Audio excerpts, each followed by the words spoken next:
Hello everyone, and welcome to Multicultural Community Hour. I am your host, Ibrahim.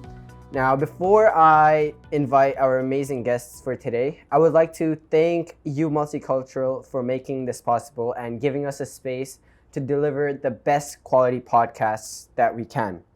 Their support has been so important in making this show. So once again, thank you, Multicultural. So my first guest for today is Mr. Osama Fuzzle. Mr. Fuzzle is currently a legal assistant and researcher for Healthy Muslim Families and is a second-year law student at the University of Manitoba. He was born in Pakistan and he's lived in Saudi Arabia, Canada, and has returned to Winnipeg after frequent stops in Toronto.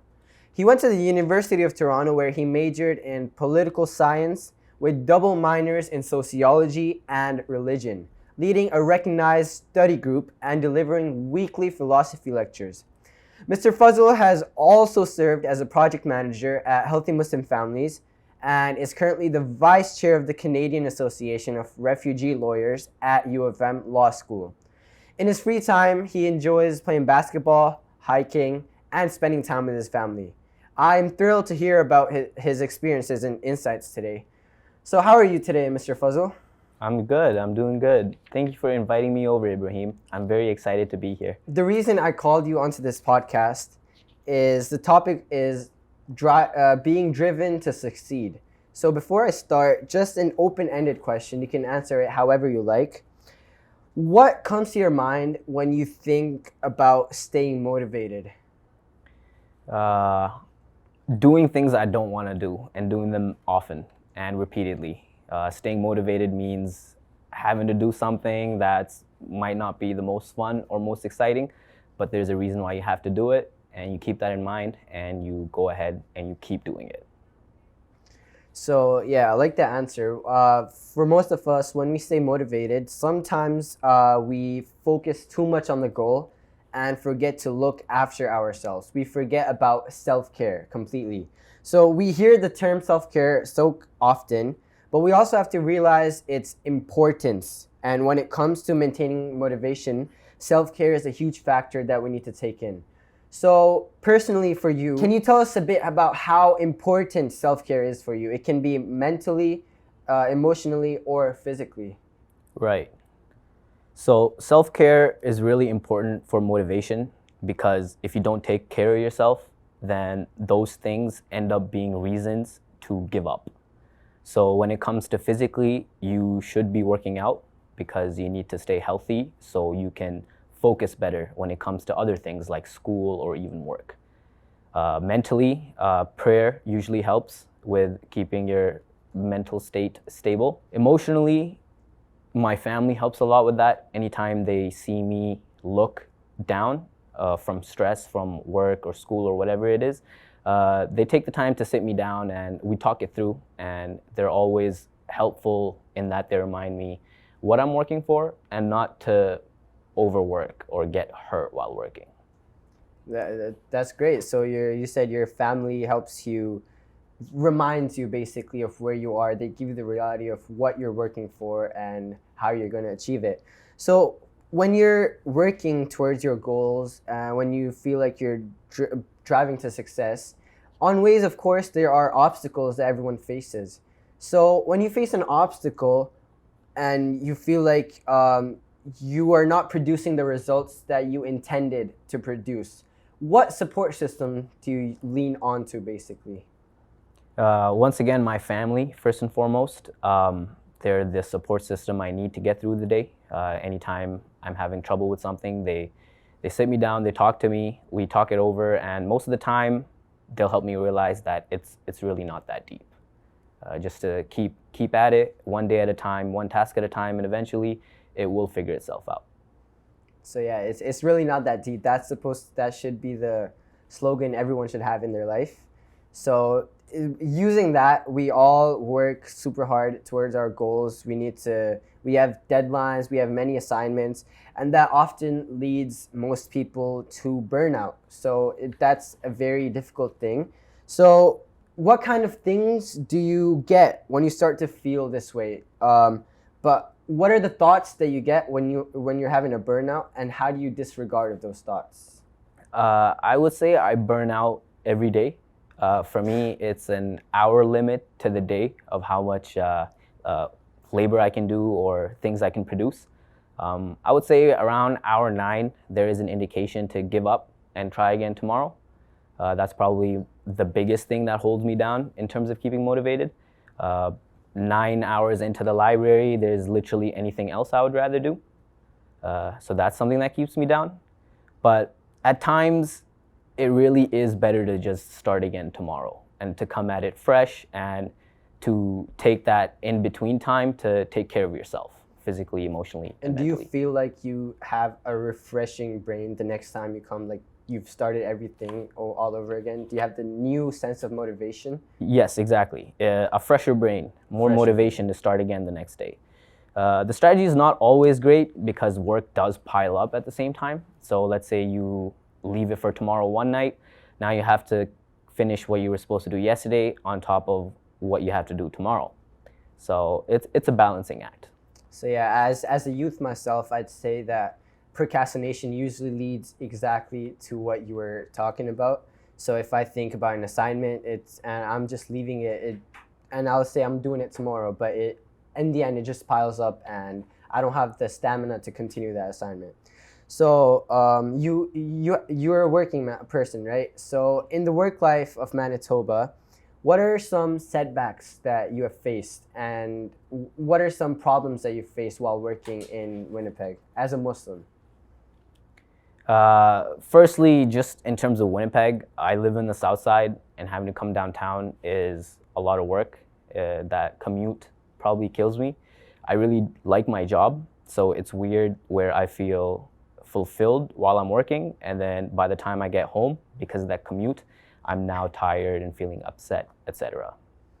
And how do you basically overcome those setbacks? Like, how do you ignore those setbacks and not let it affect the rest of your day? First of all, I open Google Maps to try to learn all the alternative routes in the city, and they help somewhat. Long story short, I think I'm just gonna have to move closer to downtown at some point.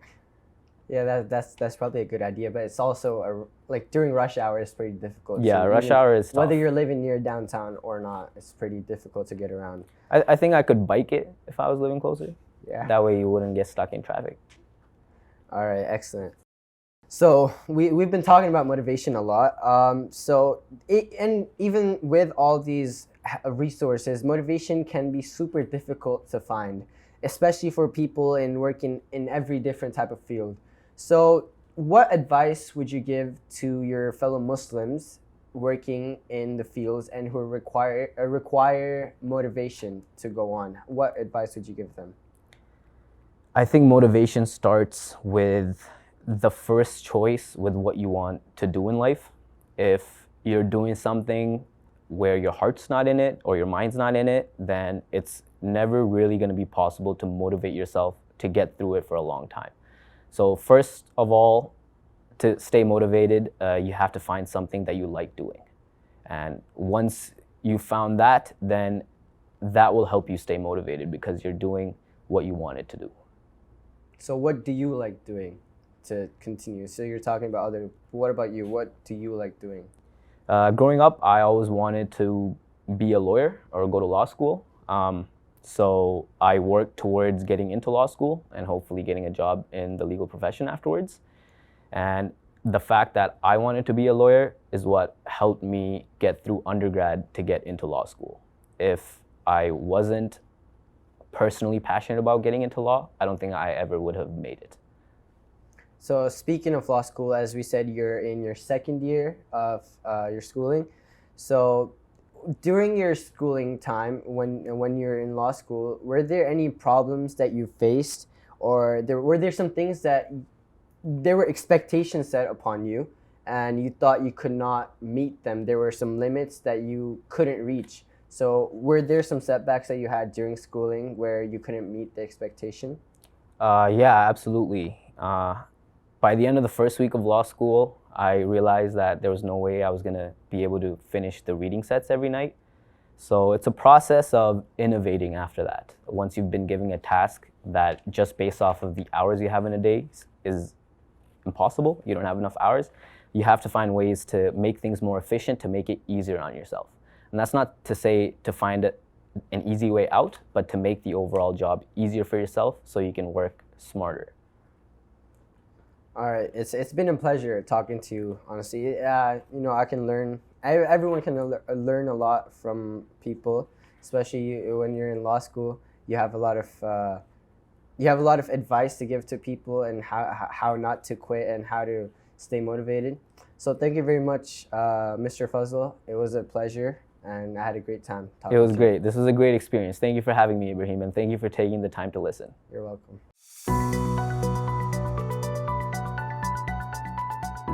Now we will have our second guest for today, Miss Homa Jalil. She is the founder and the executive director of Healthy Muslim Families, which is an organization dedicated to supporting our community. As an immigrant to Canada and a mother of 4, Ms. Jaleel has taken on roles such as a community builder, a woman empowerment leader, and law student at the University of Manitoba. She's led so many projects, including support for victims of domestic violence, the restorative justice, a court diversion program, and co-chairing the Roundtable for Child Wellbeing in Ethno-Cultural Communities. Ms. Jaleel has also led important community-based research on topics such as mental health, support for Muslims with disabilities, domestic violence, and employment experiences of Muslim women.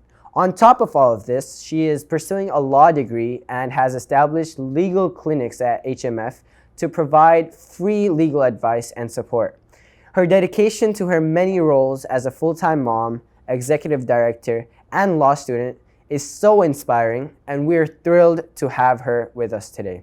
Welcome, Ms. Jaleel, and thank you so much for your time. How are you doing today? I'm doing good, and thank you for inviting me today. Yes, no problem. So we know our topic for today is being driven to success, or how to stay motivated while being driven to success. So just to start it off, it's an open-ended question. You can answer it however you want. What is staying motivated in your mind? So how would you define staying motivated? For me, staying motivated is to continue to do what gets results, and what in our belief, in our Islamic belief, what gets me reward from Almighty God. So I continue to do where even if I'm not getting the result that I wanted, but if I know that this is going to bring good in the community because it will have a deep impact in the community, then I will continue to do it. Yes, sometimes motivation just does wane because you're like, okay, I'm putting in so much of effort, so many of hours, but it's not getting me the results that I want. But ultimately, knowing that ultimately the results are not in our hands, results are in Allah subhanahu wa ta'ala's hands, in the hands of God. What we have to do is make the effort. That's what drives me. As long as I have made the effort and it's going in the positive direction, I stay motivated. So yeah, that's a very great answer, Humaira auntie. So we've mentioned before that you're an executive director. So as an executive director, how do you take care of yourself? We work on goals, you work on different projects, but at the same time, it's also important to take care of yourself emotionally, mentally, and physically. So how would you describe your self-care? So self-care, I will divide it into two. One is physical self-care, especially when you are getting older like me, you have to take care of yourself physically as well. And right now what I've started to do is actually have like a coach who keeps me motivated. I do well when I get reminders.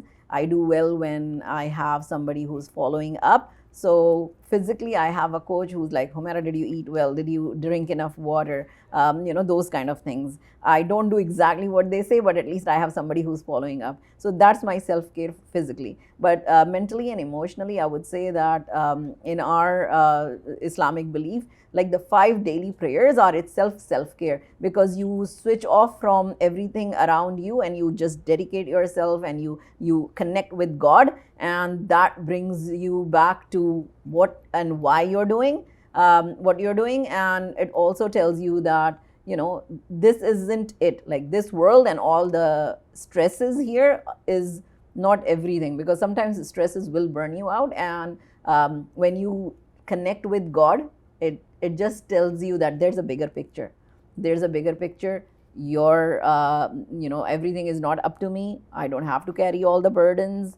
Ultimately, everything is in God's hands, and whatever is best will happen. So that is self-care for me, just connecting with God, connecting with my, the holy book that we read. And that just makes me come back to where I am, why I'm doing what I'm doing. And it gives me a time to break away and take a break from whatever is going on around me.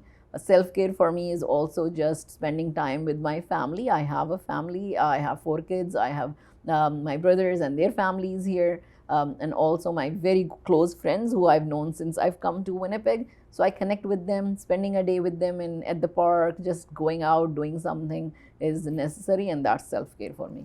Yeah, so I completely agree with you there. There's one thing about being socially connected, then you also have to be religiously connected with God, because that just gives you a reality of what you're in and what you're striving for in the end.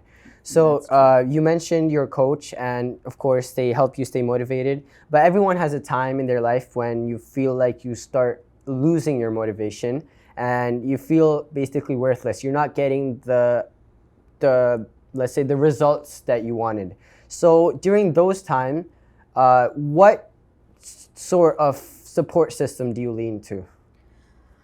I lean to my family, and especially my husband. I discuss with him everything that's going on, and he's somebody who will listen to me, and I can vent to him, and then he will give me some good advice as well. So having that support system is very good. My kids, who are now a little bit grown up, and I can share things with them about what's going on and how I'm feeling. So my kids are very good support system for me. They will sometimes advise me, tell me things that I need to hear. And I also have some very good friends, 2 or 3 of them, who are part of healthy Muslim families as well. So really they understand what I'm going through. So, I will share with them, and they will tell me what I needed to hear or advise me. And I think everyone should have that kind of a support system. A family that supports you, and other than family, some friends that will give you good advice. Having good friends around you, good companions, is so important, because they're the ones who might take you on a path where it would be just, having fun and not really doing what needs to be done. But at the same time, you can have good friends who will motivate you, who will keep telling you, that if there is some adjustment that you have to make in your efforts or whatever you're doing, then they're a very good reflection, or a wall that you can bounce off ideas. So I think everyone should have that kind of support system, and I'm very lucky, alhamdulillah, that I have a very good support system. Yeah, and that youth can really take a good lesson from that, about having good companions, because in the end, they are what are going to lead you success, or they're going to lead you to failure. So it's up to you to do that. Now, as an executive director, and myself as a youth, everyone in this world, we all have times when we feel worn out. We have done so much work, and it's just a burnout. We have a burnout period that we have. So, and then different thoughts start settling into our head. Good thoughts, they can be bad thoughts. But for you, what are some thoughts that you try to disregard when they start setting in? I think one thing for all people who are driven to do something, I think for them is that I've put in so much of effort and it's not getting me anywhere. I think that's a very discouraging, defeating thought. And I've had those thoughts sometimes when I started on a project. I put in a lot of time and effort into it, maybe a year or 2 years, and it is not getting the results that I wanted. I've been there, and it really frustrated me. I know that I'm a doer. I like doing things. So when I'm not getting results, it really does bother me. So I have been in a position where I don't think I have had a lot of times in my life when I was like, okay, this isn't working, or I'm putting in so much effort and nothing is happening. But there has been one time in my life where where I was like, I've done so much, but it's not getting me the result that I wanted. So at that time, I did turn to my support system and I talked to them. I vented. Sometimes I get angry, but I know who I can talk to when I'm angry. So I talked to them, and they told me that maybe you need to look at the situation in a different way. So when I do that, when I look at a situation in a different way, I usually find myself thinking, okay, you know what, it probably was the way I was doing it or the means. My goal is still there, but I just have to maybe find a different path towards that goal. So when that happens, I change who I'm talking to. I get fresh ideas. I get a fresh perspective, and I try to find out, okay, how can I find more skills that will help me do this? For example, I will tell you that right now, and you mentioned it in my introduction, that I'm also a law student. Yeah.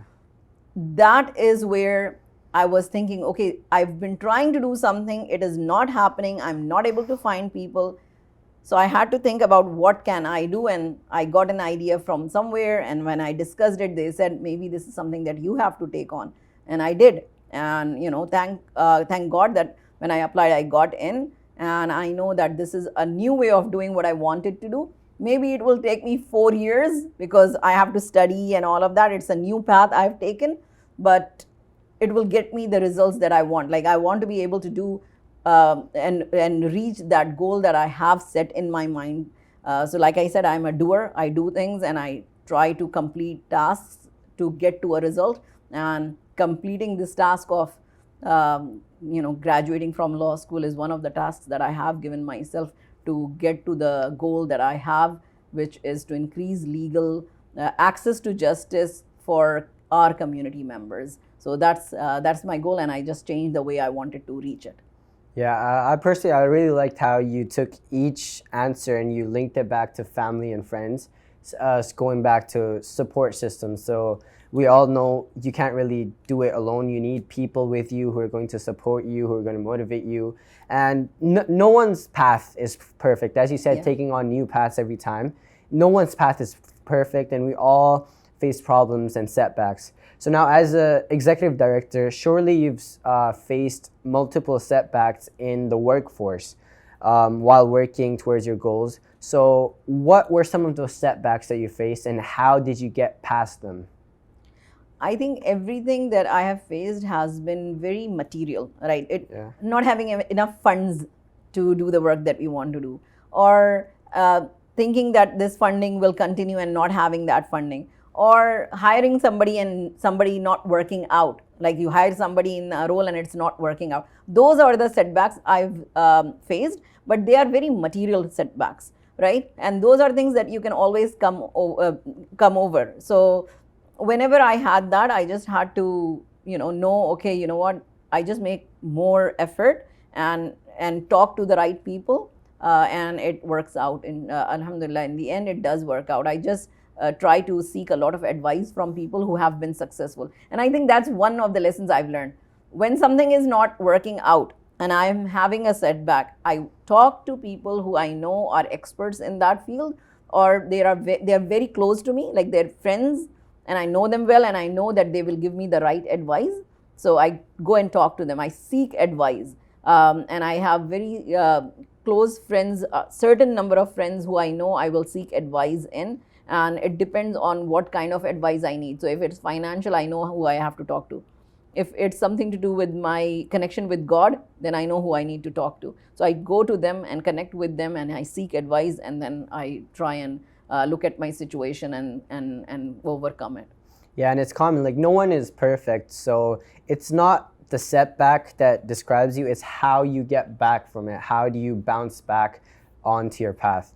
So, as I've mentioned before, you are a founder or co-founder of Healthy Muslim Families, which is an organization that is dedicated to helping the Muslim community around Winnipeg.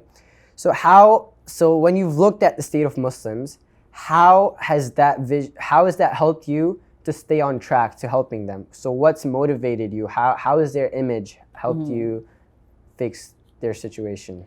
So I will say that I learned from my experiences, and the reason for starting Healthy Muslim Families to empower and strengthen the families that are here in Manitoba. I go back to my own journey. So I came here as an immigrant. I arrived here in Winnipeg as a mother of one very small child. I didn't know anyone here, so I know what was missing. Like, it would have been nice if there was an organization like Healthy Muslim Families who would have helped me at that time. My first year in Winnipeg was very tough, and then I think the subsequent 2-3 years it got better because I found out, I connected with people. I found out about different resources, and I was like, there should be somebody who can give these resources or this information to people who are moving here. And that's where I thought that information actually makes such a difference, right? So we founded Healthy Muslim Families, hoping that we will be able to give information to people when they call us. If they want something, they can come to us. We do workshops and all of that. We give resources about settling in Winnipeg. What would a Muslim family need in Winnipeg? So my own experiences plus experiences of others who come to us and say, this is what's going on and I need this. So we try to fulfill those gaps in services that are there in Manitoba. So I believe the experiences that I've had have helped me. My friends and family who advise me has helped me, and we see that we are having an impact in the community in the sense that we get such good feedback from people. They come back to us and say, this one service that you provided helped me so much. Or they come back to us saying that, I needed to find this information and I couldn't find it anywhere. You helped me, especially legal information, right? So like you were saying, we do run legal clinics. So just giving that free information to people when they don't know where to turn really helps. And I think we have a impact in the community just by doing these things. And how does these people's feedback make you feel? Like, you personally, how do you feel when they give you positive feedback? I think it helps us to continue to do what we are doing. So for me, it really helps me to understand, is it really worthwhile? Right? If it wasn't if it wasn't having such an impact in the community, then I would have thought, okay, this is something that maybe I need to move away from and do something else. But the feedback that I get really drives me more. It helps me keep going, and it helps me overcome those days when I might be feeling down, when I'm not getting the results. So those testimonials, that feedback that I get from the community, from the participants, it really helps me keep going. So yeah, it's very important to get feedback, as it has an impact on you emotionally too. So you know that, as you said, you feel that everything is worth the while. So now, talking about the Muslim community, we know that there's a lot of Muslims in different fields in the workforce. Now, everyone faces setbacks in their workforce, and there are some people who are not able to bounce back from it. So what advice would you give, especially to Muslims in those fields, to keep doing what they're doing, to navigate through all their problems? That's a very good question, because we do see a lot of people who come here. They might have come from a different field, like a career-wise, and when they come here, they cannot get into the same career, or they have to make more efforts, like maybe they have to get some licensing done. It does set them back, right? But one thing I would say to them is that continue to do what you're doing. Talk to people, get connected to people who have been successful in that field. So if you're an engineer, you came here, you are not able to find a job in your field, or you have to get your licensing done or whatever, connect with people who have done this before, right? And if you feel down that you're not able to get the results that you want, then I would say that you need to start networking. You need to expand your network. No one does it on their own. And you were saying this as well. We don't, like, one person doesn't do it. We all need help. And I think we all need to understand that. We all need help. And it doesn't make you less if you have taken help from others to make it happen. It could be your mental health as well. Like if you're feeling that your mental health is affecting and then you need to go and talk to people, get that help, get that advice. You need to be able to reach out people. Sometimes our ego, or how we've been raised, like if I seek help, then maybe I'm not strong enough. Don't let that stop you. I would say don't let that stop you. Go out and find that help. Yeah, so that's a very great answer, and thank you so much for joining me here today. I've learned, me personally, I'd say I've learned a lot from you, and everyone can learn a lot of things. And what I've learned is, for all of those things, self-care is the base foundation of all of that. Like you said, support systems, leaning onto someone, that's all part of your self-care, taking care of yourself to bounce back from your setback, and everyone can take a lesson from that. So that is it for our today's episode of the Community Hour. I hope you enjoyed this episode, and a very huge thank you to our guests today, Mr. Fazal and Miss Homa Jalil, for sharing their beneficial stories and for sharing the lessons that we can learn in our daily work life. And again, a huge thank you and shout out to you, Multicultural, for providing us this space to share our voice. And I hope to see you all again next time.